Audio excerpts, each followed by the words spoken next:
The man murdered your best friend. And now you're forced to treat him. I mean, you keep trying to tell me that that does nothing to you?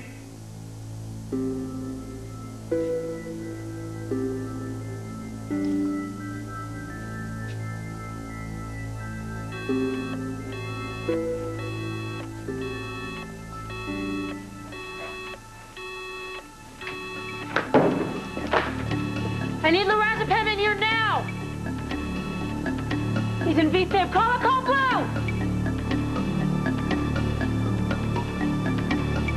Congratulations again. Take care of her, Jake. Must be contagious. What?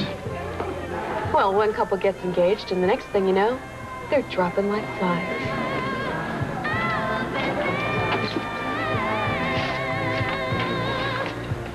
You know, I paid you $500 in advance to make sure that never happens. You know, I hate to admit it, but I do believe I was wrong. About what? You and Julie.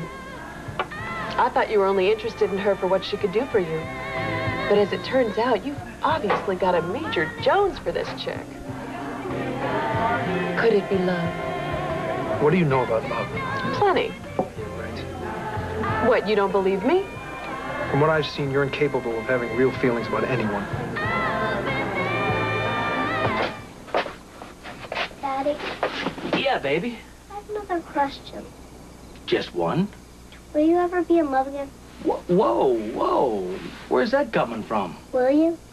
Well, I'm in love with a lot of people. I mean, Like who? well, there's Grandma, Grandpa, my friends, and, there's somebody else. Who is it? Who? Me. That's right, you. That's not what I mean. What do you mean? You need to have Lucy like Kevin does. Or a grandma like Grandpa does, don't you? You know, I should never have taught you how to speak.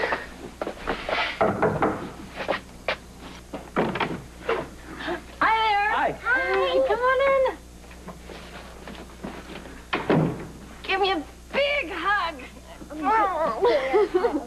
Tickle. Guess what? You're gonna get to meet Jagger soon.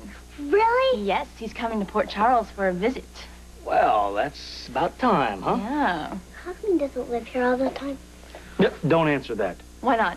Well, because, there'll be like 10 more questions. Ever since I told her that we're giving Lucy and Kevin some time alone, there's been this barrage of questions about love.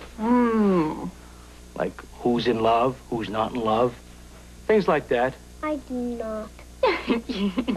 That's okay, because I like your questions. I find them very challenging. I bet. Daddy's getting in love with someone. Really? Well, this ought to be a good one. I think he's starting to love you.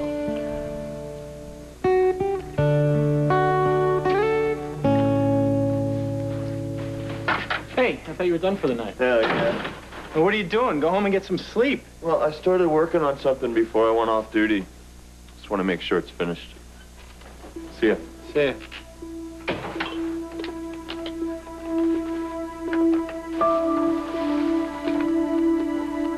We can take it from here. Thanks. Let's see what we got here. Blood pressure 92/50, pulse 98, respiration 12, so it looks like Cooper survived the episode. Don't expect the interns to throw a party. What I don't understand is why he went into full arrest. He's young, he's healthy, something is wrong here because he's not responsive to painful stimuli. The lab results we got back during the code indicate a glucose of 11, which it took 3 amps of D50 to bring his sugar back up. Do you think his hypoglycemia caused a seizure and then That his arrest? seems logical. It's... What? Well, why would he suddenly become hypoglycemic? That doesn't make any sense to me. Dr. Jones, I just heard about the code blue. It's in the indication, it notes that he, before the accident, was he loaded up on phenytoin in the ER? No, Why not? it wasn't prescribed. And who made that decision? I did. Did chose not to give Cooper the anti-seizure medication. What'd you base that on? Test results. The CAT scan and the blood work came back negative. There was no evidence of any abnormality. Even the EEG here in ICU is negative. How do you justify the initial seizure? As far as I'm concerned, there was no initial seizure. Dr. Burgess, in your dictation, it I says know what right I here. dictated, but I don't believe that's the full story. Then what do you believe? Greg Cooper faked his seizure. Why would he do that? He was being taken to a psychiatric evaluation, an evaluation that would probably render him fit to stand trial for Dr. Falk's murder. The seizure caused an accident that kept him from being evaluated. From where I sit, his only physical problem was a collapsed lung. Would you excuse us for a minute? Of course. So let me ask you something. The second seizure, do you think he faked that too? Obviously not. Then did it occur to you that perhaps your initial diagnosis was incorrect?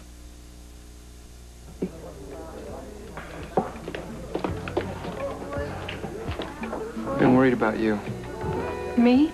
Yeah, ever since Greg Cooper was brought in. I'm okay now. I guess I kind of lost it when I first saw him in the ER. You got it together, handled yourself fine, really. I just wish I could have been with you that night on the roof. It's okay. Chris was there. Right, I knew that.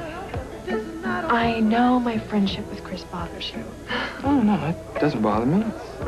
I hate it. Because you don't like Chris. Now, there is an understatement. I admit he can be arrogant. But it's an act. Underneath the bravado, he's just as scared as the rest of us. I gotta tell you, Julie, I think you're looking for something in that guy that just isn't there. I get who he is. He reminds me of...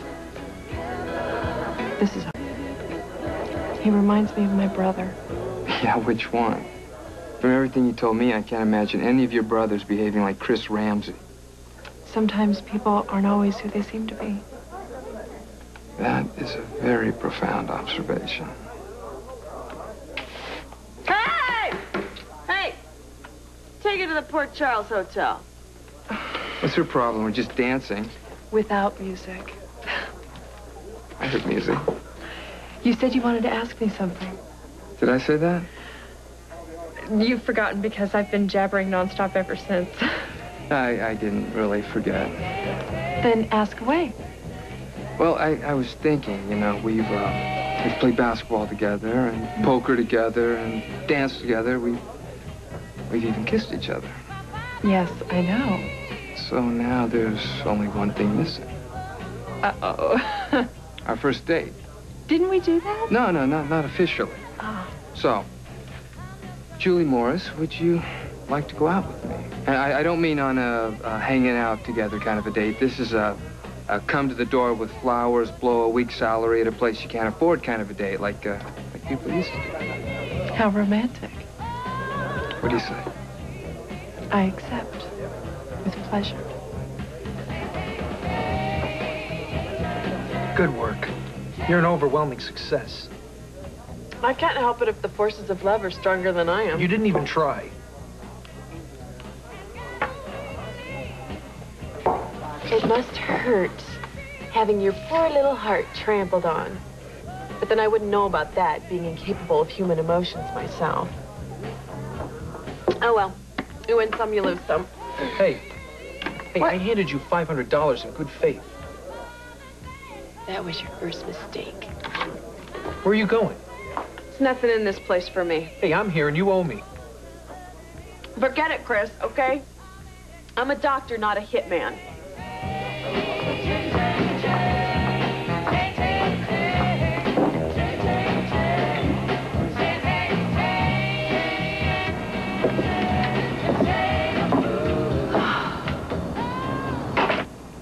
It's a beautiful moon out there.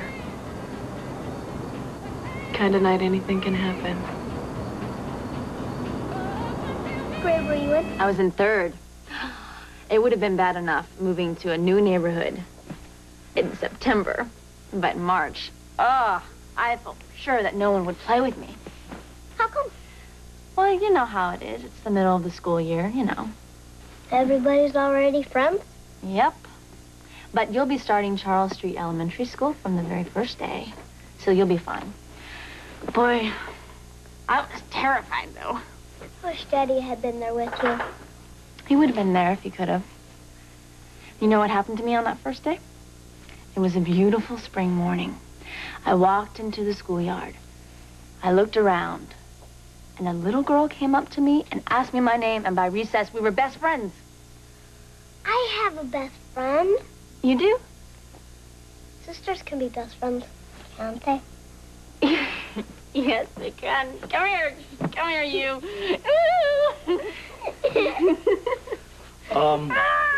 Does anybody want any ice cream? We do. Yes. Do you like chocolate? That's my favorite. Mine too. Rainbow sprinkles. I know. Okay, I'm gonna go down the corner. I'll be back. Okay.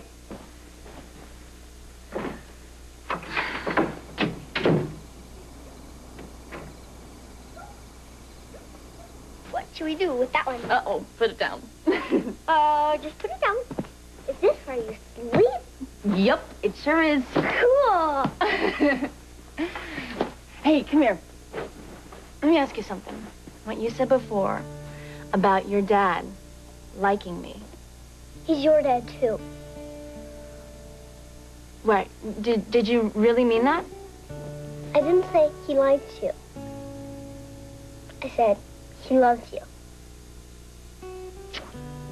You did, didn't you?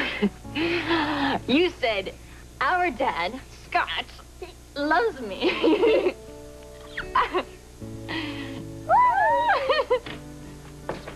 Hey, you still here? Huh? Oh, yeah. Still here. Listen, unfinished business. Burgess or Cooper? There's some fresh coffee over there, man. So I guess you heard Dr. Jones took the almighty Burgess to the mat, huh?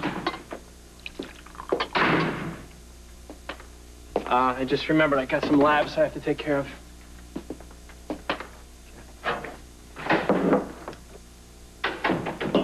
Did you hear what he said? Yeah, I heard what he said. Doesn't bother me. Well, I was there when you treated Cooper. You covered every medical base and concluded that the guy had faked his seizure. So why are you letting yourself take the hit? What do you want?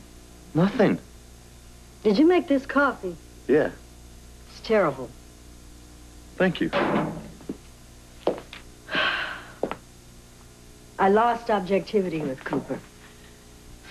And instead of acknowledging it, I continued to treat him, even though my feelings may have clouded my good judgment. You name one doctor around here that wouldn't have feelings about that creep. I mean, somebody had to treat him. That's not the point. I should have been twice as careful. I should have called in a consulting neurologist. I shouldn't have given up until every possibility was ruled out. You did your best in a very difficult situation. Tell that to Greg Cooper. If I caused him harm, there could very well... We just got the results of Greg Cooper's test.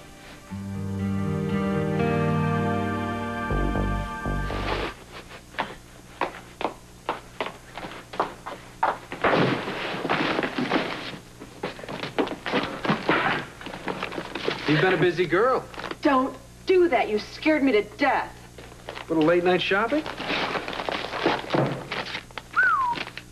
Look at that, 14 smackaroos a pound. Did my money pay for this? You still got a bargain. How do you figure that? $500 for me to keep my mouth shut around Julie is an incredible deal. We had an agreement, Eve. What are you gonna do? Report me? Oh yeah, I can just hear it now.